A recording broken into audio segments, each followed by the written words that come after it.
મોંઘવારીના મારની વચ્ચે ખેડૂતો માટે માઠા સમાચાર। ડીએપી અને એનપી ખાતરના ભાવમાં વધારો। ડીએપી ખાતરમાં 150 નો ભાવ વધારો ને હવે ડીએપીની બોરી ₹1350 ભાવમાં મળશે। એનપીકેમાં ₹285 નો ભાવ વધારો થયો છે। હવે એનપીકે ખાતર ₹1470 મળશે। ખેડૂતો માટે માઠા સમાચાર। એક તરફ મોંઘવારીનો માર અને બીજી તરફ ડીએપી અને એનપી ખાતરના ભાવમાં વધારો થયો છે।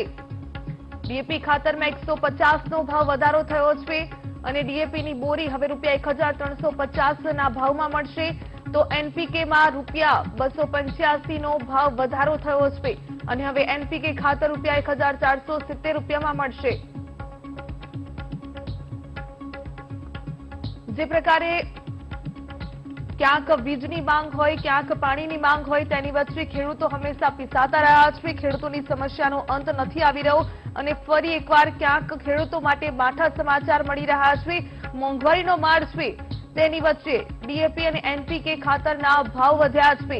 ડીએપી ખાતરમાં ₹150 નો વધારો થયો છે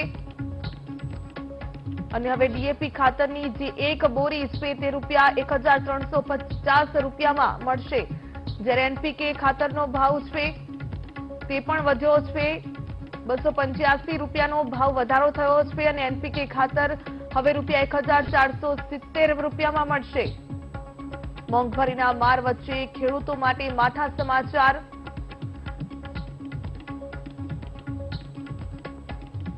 ડીએપી અને એનપીકે ખાતરના ભાવમાં વધારો ઝીંકાયો છે।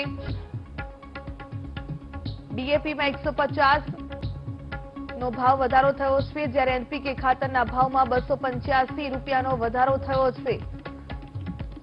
એનપીકે ખાતર ₹1470 મળશે। ખાતરમાં ફરી એકવાર ક્યાંક ભાવ વધારો થયો છે। સરકાર હંમેશા કહેતી હોય છે કે ભાવ વધારો નહીં થાય, પરંતુ જે ભાવ વધારો થઈ રહ્યો છે ખેડૂતોને માટે જે માઠા સમાચાર છે, ખેડૂતોને સીધી અસર પહોંચશે।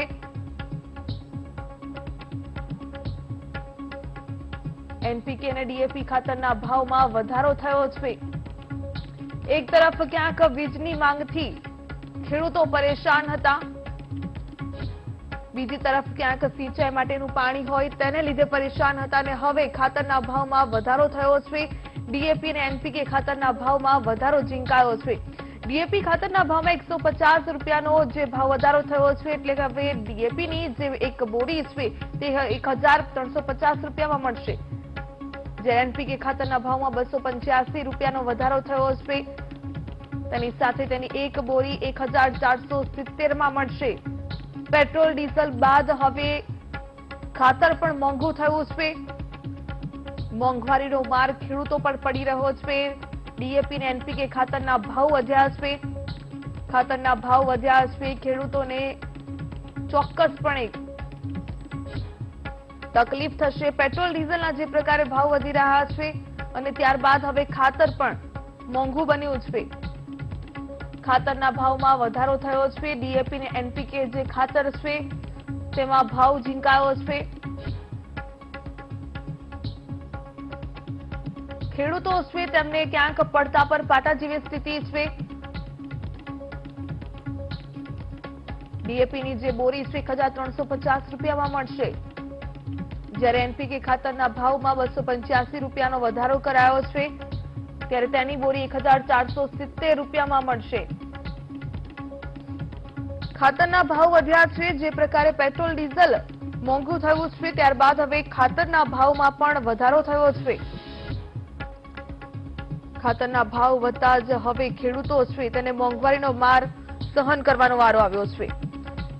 ઇફકોના ચેરમેન દિલીપભાઈ સંઘાણી આપણી સાથે જોડાઈ ગયા છે। દિલીપભાઈ, વીટીવી ન્યૂઝમાં આપનું સ્વાગત। ફરી એકવાર ખાતરના ભાવ વધ્યા છે, શું કહેશો આપ? આંતરરાષ્ટ્રીય જે માર્કેટ છે, કારણ કે આપણા દેશમાં 100% ઉત્પાદન થતું નથી, વિદેશમાંથી મંગાવવાનું આવે છે અને આંતરરાષ્ટ્રીય ભાવ એટલા બધા વધ્યા છે, એની અસર સ્વાભાવિકપણે જે પડે એ પડી છે। એટલે આપ કયા કારણો બતાવી રહ્યા છો દિલીપભાઈ, કે ક્યાંક અત્યારે વૈશ્વિક જે ક્યાંક મોંઘવારી છે તે હવે ખેડૂતોને પણ નડી રહી છે? તમામ જીવ માત્રને નડશે. આંતરરાષ્ટ્રીય કક્ષાએ જે ભાવ વધારો આવે, કોરોના, લડાઈ, ઉત્પાદન બહાર ના આવે, એ સ્થિતિની જે અસરો આવે એ અસરો વિશ્વ આખામાં અસર છે. ડીએપી ને એનપીકે ખાતરમાં જે પ્રકારે ડીએપી માં 150 રૂપિયા જ્યારે એનપીકે માં 350 રૂપિયાનો ભાવ વધારો કરાયો છે, દિલીપભાઈ આને ઓછા ન કરી શકાય? કોઈક તો આનું સોલ્યુશન હશે કે નહીં? કારણ કે ખેડૂતોને એક તરફ મોંઘવારીનો માર પડી રહ્યો છે, એક તરફ ક્યાંક વીજની સમસ્યા હોય કે પાણીની સમસ્યા હોય, તેની વચ્ચે ખાતરમાં પણ ભાવ વધારો. જો દેશ હિતમાં માહિતી જો મીડિયા દ્વારા સાચી આપવામાં આવે અથવા તો મેળવીને આપવામાં આવે તો ખ્યાલ આવશે. આપના મારફત હું કહીશ દેશના આ વાપરદાર ભાઈ બહેનોને કે આને કેવી રીતે વાપરવું જોઈએ. હવે સરકારને યુરિયા 5000 રૂપિયે એક થેલી પડે છે. 5000 આજની કિંમતે, તેના 4000 હતી, એમાં 267 રૂપિયા યુરિયા અપાય તો બાકીની સબસિડી સરકાર આપે છે. એવી રીતે ડીએપી માં સબસિડીઓ મળે છે. હવે સરકારના બજેટ ઉપર કેટલી સબસિડી અપાય એ મીડિયાએ તત્પરતાથી સર્વે કરાવે, લોક મોકલે અને ખ્યાલ આવે કેટલે સરકારને પડે છે અને બજેટમાંથી સબસિડી અપાય છે. શક્યતા એ જ છે કે બજેટ વધારીને સબસિડી આપે તો ભાવ ઘટે. તો કેટલી સબસિડી આપવી જોઈએ? યુરિયાની 5000ની થેલી 267 અપાય છે. હવે કેટલી સબસિડી આપવી જોઈએ નક્કી કરો. અગાઉ મનસુખ માંડવિયા પણ કહી ચુક્યા હતા કે ખાતરનો ભાવ વધારો નહીં થાય. આપ પણ કહી ચુક્યા હતા કે ખાતરમાં ભાવ વધારો નહીં થાય, પરંતુ અત્યારે તો ભાવ વધ્યો છે. શું કહેશો દિલીપભાઈ? જી હેલો. અગાઉ આપ પણ કહી ચુક્યા હતા કે ખાતરના ભાવમાં વધારો નહીં થાય. અગાઉ લડાઈ નહોતી, અગાઉ ભાવ વધારો નહોતો, કોરોના કારણે વિકાસ ઉપર વિપરીત અસરો નહોતી જે તે સમયે કીધું. અત્યારે આયાત ઉપર વિપરીત અસરો છે, ઉત્પાદકો જે ઉત્પાદન કરવું એની ઉપર અસર છે. આ બધી અસરોની જે આયાત ઉપર અસર પડે છે એ મોંઘવારીના રૂપમાં આવે છે. અને ભારત નતું વિશ્વ આખાને ભારતની અસરો થાય. બિલકુલ બિલકુલ દિલીપભાઈ અમારી સાથે જોડાયા તે બદલ ખૂબ ખૂબ ધન્યવાદ. બીજેપી નેતા હિતેન્દ્રભાઈ પટેલ આપણી સાથે જોડાઈ ગયા છે. હિતેન્દ્રભાઈ, ખાતરના ભાવમાં વધારો થયો છે, મોંઘવારીનો માર ફરી એકવાર ખેડૂતોને પડી રહ્યો છે. ભાવિકાબેન, ખાતર ઉત્પાદક કંપનીઓ એટલે ઇફકોએ ભાવ વધારો કર્યો છે. સરકારે આમાં કોઈ પ્રકારનો ભાવ વધારો કર્યો નથી. ઉત્પાદક કંપનીને એના ઉત્પાદનના જે કોસ્ટ છે, રો મટીરિયલની કોસ્ટ છે, પરિવહનની જે કોસ્ટ છે, એમાં આ આંતરરાષ્ટ્રીય ક્રાઇસિસના હિસાબે જે વધારો થયો છે, મને દિલીપભાઈ એ દેશની સૌથી મોટી ખાતરની સંસ્થા ઇફકોના ચેરમેન છે. ગુજરાતમાં એનું વિતરણ કરનારી ગુજકુ મહેસૂલ સંસ્થાના પણ ચેરમેન છે. મોટા ગજાના સહકારી આગેવાન છે અને રાજ્યના કૃષિ વિભાગની પણ એમની જવાબદારી રહેલી છે. એટલે તમામ બાબતોથી વાકેફ છે.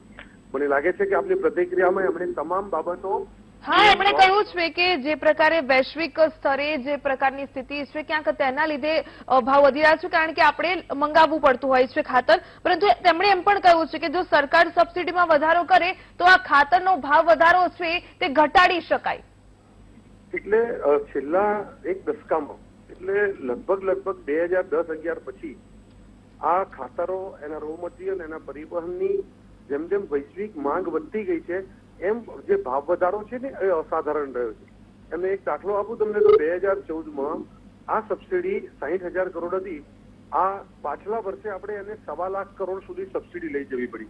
એટલે આઝાદીના 70 વર્ષ સુધી 60,000 પહોંચ્યા. આ 7 વર્ષમાં આપણે ખેડૂતોને અપાતા ખાતરમાં જે દિલીપભાઈ સાહેબ વાત કરતા હતા યુરિયા અને ડીએપીમાં, કે સબસિડીનો આંકડો લગભગ ડબલ થઈ ગયો છે. તેમ છતાં જે દિલીપભાઈએ વાત કરી હતી, જે મનસુખભાઈએ વાત કરી હતી કે ખાતરો નહીં વધવા દઈએ, તો એના બજેટમાં જોગવાઈ નહીં હોવા છતાં સ્પેશિયલ પ્રોવિઝન કરીને સરકારે સતત સબસિડી વધારતા રહ્યા છે. અને 60,000 કરોડમાંથી 1.25 લાખ કરોડ સુધીની સબસિડીનું ચૂકવણું પણ ભારતીય જનતા પાર્ટીની આ સરકારે ખેડૂતોના હિતમાં કર્યું છે. એટલા માટે કે ખેડૂતોને આ ખાતરનો ભાવ વધારો છે એ અસહ્ય નહીં થઈ જાય. પણ કોરોના મહામારીમાંથી બહાર આવ્યા પણ કમનસીબે આ યુક્રેન રશિયાના યુદ્ધમાં એટલે આંતરરાષ્ટ્રીય કટોકટી પાછી સતત ચાલુ રહી છે અને એટલે પેટ્રોલિયમ પ્રોડક્ટમાં આના રો મટીરિયલ્સમાં એના પરિવહનમાં ફોરેન એક્સચેન્જમાં સતત વધારો થતો રહ્યો છે. આ વધારો માત્ર ભારતને નહીં સમગ્ર વિશ્વના દેશોમાં છે અને વિશ્વના દેશોમાં પણ આ ખાતર છે એની અછત છે. બિલકુલ હિતેન્દ્રભાઈ, આપણે માનીએ છીએ કે ફક્ત ભારત દેશમાં નહીં દરેક જગ્યાએ આ પ્રકારે ભાવ વધારો છે, અનેક પરિબળો જવાબદાર છે, પરંતુ ખેડૂતોનું શું? એની માટે તો કોઈ સરકાર દ્વારા કોઈ સંવેદનશીલતા દાખવવામાં આવશે? આપની વાત ભાવિકાબેન ખૂબ સાચી છે કે ખેડૂતને પણ સામે પક્ષે એના ઉત્પાદન અને ખર્ચનું જે બેલેન્સ છે એને એના ભરણ પોષણનો નફો મળી રહે એ આવશ્યક છે અને વર્તમાન સ્થિતિમાં આ ભાવ વધારો જો આવો સતત ચાલુ રહે તો ખેડૂતને ખેતી કરવા માટે ખૂબ મુશ્કેલી પડે એમ છે અને એટલે બે બાબતો છે. એક તો ખાતરનો વપરાશ ઓછો કરવો, ગાય આધારિત ખેતી કરવી અને સરકારને પણ વિનંતી કરશું કે હજુ પણ જેટલું શક્ય હોય એટલું આ બાબતમાં સરકાર કંપનીઓને યોગ્ય ફંડ આપી અને ખેડૂતોને મૂળ ભાવે અથવા ઓછો ભાવ વધારો સહન કરવો પડે એ માટે સરકાર પ્રયાસ કરશે. બિલકુલ હિતેન્દ્રભાઈ, ધન્યવાદ અમારી સાથે જોડાવા બદલ.